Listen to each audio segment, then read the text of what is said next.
What is historicism? Christian historicists interpret the prophecies of Daniel and Revelation as being fulfilled continuously throughout church history, rather than in a future 7-year tribulation, as futurists do, or entirely in the past, as preterists do. Historicist views were essentially the standard Protestant position from the Reformation until the early 20th century. Martin Luther identified the papal office as the Antichrist and the 1,260 years with the period of papal supremacy. John Calvin applied Daniel and Revelation to the Roman papacy in historicist fashion. John Knox was a Scottish reformer who called Rome the Antichrist and followed the year-day principle.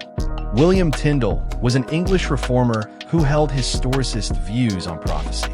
The original 1646 Westminster Confession, chapter 25.6, implicitly endorses historicism by identifying the Pope as that Antichrist.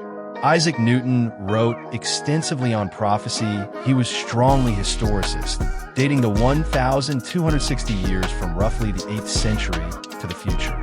John Wesley, Methodist founder, followed the standard Protestant historicist scheme.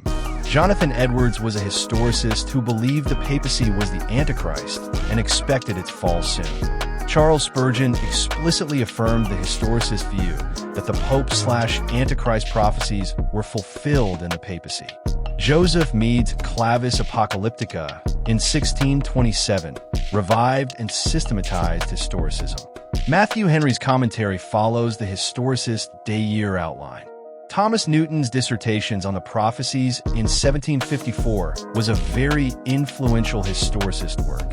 E.B. Elliott's 4-volume Ori Apocalyptici is the most exhaustive historicist commentary ever written. Albert Barnes was an American Presbyterian. His notes on Daniel and Revelation are classic historicism.